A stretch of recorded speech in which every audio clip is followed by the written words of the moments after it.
Hello students and welcome back to my channel excellent learning point.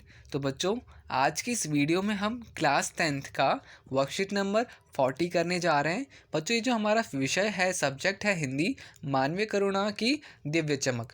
तो बच्चों, ये जो हमारा पार्ट है, पार्ट 13 में से लिया गया ये चैप्टर। किसने लिखा है? तो सर्वेश्वर दयाल सक्सेना। किस में से, कौन सी बुक में से है? श्रीतिज।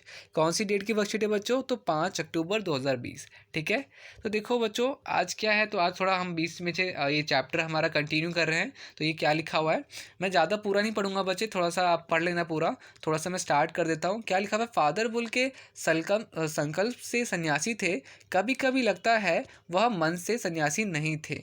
क्यों बच्चों? तो क्योंकि लिखा हुआ है वह रिश्ता बनाते थे तो तोड़ते नहीं थे। फिर उसके बाद लिखा हुआ है 10 साल बाद मिलने के बाद भी उनकी गंध महसूस होती थी। वह जब भी दिल्ली से आते ज़रूर मिलते, खोज कर समय निकाल कर गर्मी सर्दी बरसात झेल कर मिलते थे। मतलब कि वो जब भी लेखक से मिलने ज़रूर आते थे, चाहे 2 मिनट ही सही, मिलने ज़रूर आते थे। तो यह कौन सन्यासी करता है? तो बच्चों, लेखक के मन में ऐसी बात क्यों आई? तो ऐसी बात इसलिए आई कि कोई सन्यासी इतना टाइम उसके पास कैसे आ सकता है कि वो हर किसी से मिलने आ जाए, उनसे भी मिलने आ जाए। ठीक है, इसलिए उन्होंने बोला कि खाली लेखक ना नाम के ही सन्यासी थे, मन से नहीं थे। ठीक है, वो जिससे भी रिश्ता बनाते थे तो कभी भी तोड़ते नहीं थे। यही सारी चीज़ें हैं बच्चों। आप बाकी का जितना भी पार्ट है वो अच्छे से पढ़ लेना। काफ़ी सिंपल लैंग्वेज में बच्चों से लिखा हुआ है। अगर कहीं पे आपको शब्द ना समझ में आए तो बच्चों, यहाँ पर आपको इसका मतलब भी दे रखा है। ठीक है, तो वो आप आराम से पढ़ सकते हो। मैं यहाँ पे बच्चों आपको अच्छे से सारे क्वेश्चन आंसर्स करवा देता हूँ, और मैं आपको बच्चों गारंटी देता हूँ जब आप क्वेश्चन आंसर्स करोगे तो आपको वैसे ही गद्यांश जो भी दे रखा है, ऊपर में पैराग्राफ जो भी दे रखा है, वो आपको अच्छे से समझ में आ जाएगा। ठीक है, तो चलो आ जाओ, देखते हैं क्या है। तो ये आपके 5 प्रश्न है बच्चों। ठीक है, तो चलो आ जाते हैं आंसर शीट में। तो जैसा कि मेरे प्यारे बच्चों, यहाँ पर क्या है, पहला प्रश्न है, लेखक को ऐसा क्यों लगता है कि फादर मन से सन्यासी नहीं थे? तो मैंने देखो, जैसे कि हमने अभी थोड़ा सा गद्यांश पढ़ा तो उतने में ही हमें आंसर मिल गया था इसका, कि लेखक को ऐसा लगता है था कि ऐसे में बच्चों यहाँ पे ए ऐसे लगा देना। ठीक है, ऐसा लगता था कि फादर वुल के केवल संकल्प से ही सन्यासी थे, मन से नहीं थे। मन से नहीं, क्योंकि फादर मन से रिश्ता बनाते थे और निभाते थे। जिससे एक बार रिश्ता बनाते थे तो फिर तोड़ते नहीं थे। मतलब कि बच्चों, मैंने पहले बताया था कि वो ऐसे थे कि अगर उन्होंने किसी से रिश्ता बना लिया तो फिर चाहे वो सन्यासी हो। बच्चों, सन्यासी क्या होता है? सन्यासी वो होता है जो किसी से फिर उसके बाद उसको कोई मतलब नहीं होता। ठीक है, सिर्फ और सिर्फ वो भगवान को देखता है और उनको ही जानता है। बट फिर भी वो ऐसे सन्यासी थे कि जो लोगों से और अपने रिश्तेदारों से भी मिलते थे। तो यहाँ पे बच्चों ये बात उन्होंने, लेखक ने, इसलिए उनको ऐसा लगा। ठीक है, तो आई होप आपको पहला प्रश्न समझ में आ गया होगा। अब आते हैं नेक्स्ट में।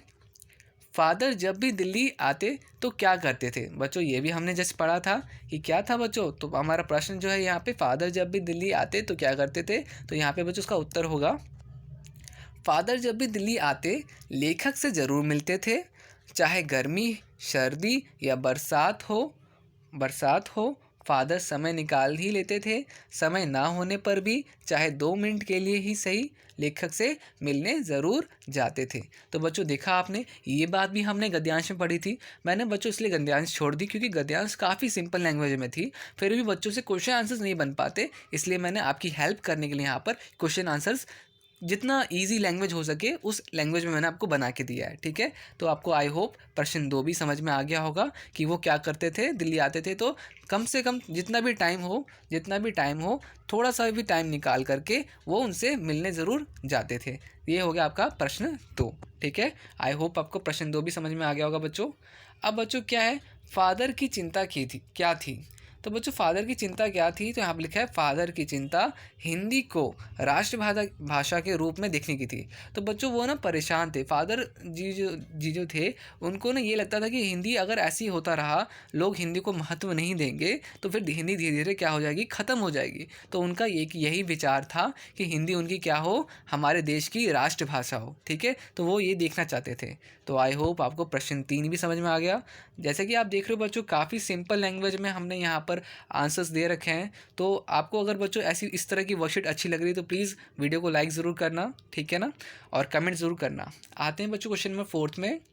फादर किस बात पर झुंझलाते थे? तो बच्चों किस बात पर उन्हें गुस्सा आता था, झुंझलाते थे? तो बच्चों देखो लिखा हुआ है, जब हिंदी बोलने वाले लोग ही हिंदी की उपेक्षा करते तो फादर को झुंझलाहट होती है या होती थी।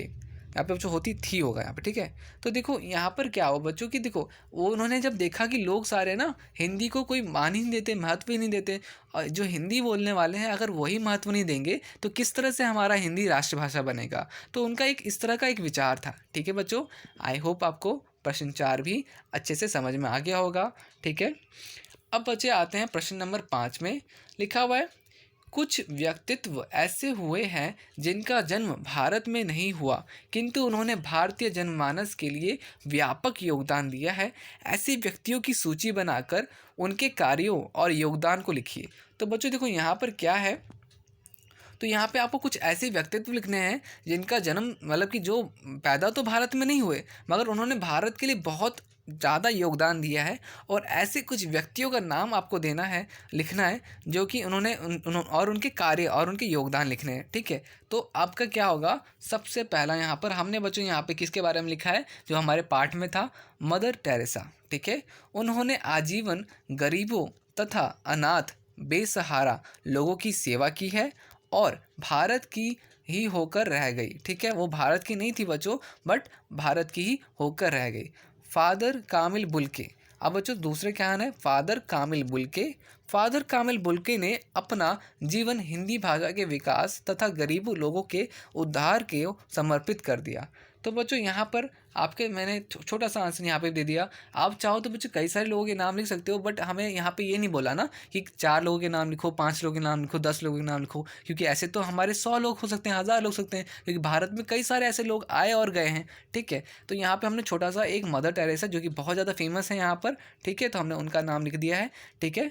तो आई होप आपको पूरी वर्कशीट समझ में आ गई होगी बच्चों, ठीक है।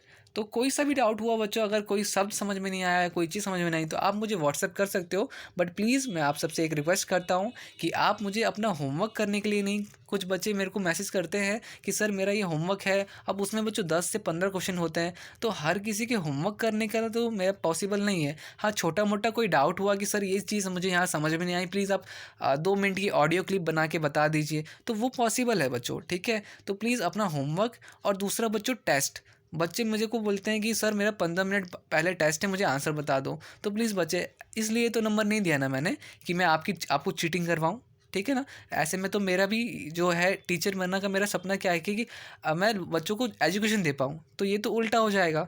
तो आई होप आप मेरी प्रॉब्लम समझ पा रहे होगे। कुछ बच्चे नाराज़ हो जाते हैं और फिर जब मैं उनको आंसर नहीं बताता हूँ, जब टेस्ट हो रहा होता है उनका, तो फिर मुझे आलतू फालतू मैसेज भी करते हैं। तो प्लीज़ बच्चों आपसे रिक्वेस्ट है हाथ जोड़ के कि ऐसे ऐसे मैसेज ना किया करो, ठीक है। आपको मैंने नंबर दिया है, आप मेरे से जो मर्जी डाउट पूछना है पूछो, डाउट पूछ सकते हो, ठीक है। कई सारे बच्चे डाउट पूछते हैं और मैं विद इन 1 to 2 आवर्स में उनको आंसर दे देता हूँ, बट अगर बच्चों आप मेरे से क्वेश्चन आंसर्स पूछने की कोशिश करोगे तो आई एम सो सॉरी, ठीक है। इतना ही बोलना चाहूँगा, मैंने ज़्यादा बोल दिया, ठीक है। अगर कोई बात बुरी लगी तो माफ़ करना बच्चों। आज की वीडियो में इतना ही, बाकी मिलते हैं नेक्स्ट वीडियो में, तब तक के लिए बाय बाय बच्चों। अगर आप न्यू थे बच्चों चैनल पे तो प्लीज़ चैनल को सब्सक्राइब ज़रूर करना, बेल आइकन ज़रूर प्रेस करना, ठीक है। इससे क्या होगा कि जब भी मैं न्यू वीडियो डालूंगा तो आपके पास सबसे पहले नोटिफिकेशन आएगा, ठीक है। ये चीज़ क्लियर होगी सबको। ओके, मिलते हैं नेक्स्ट वीडियो में।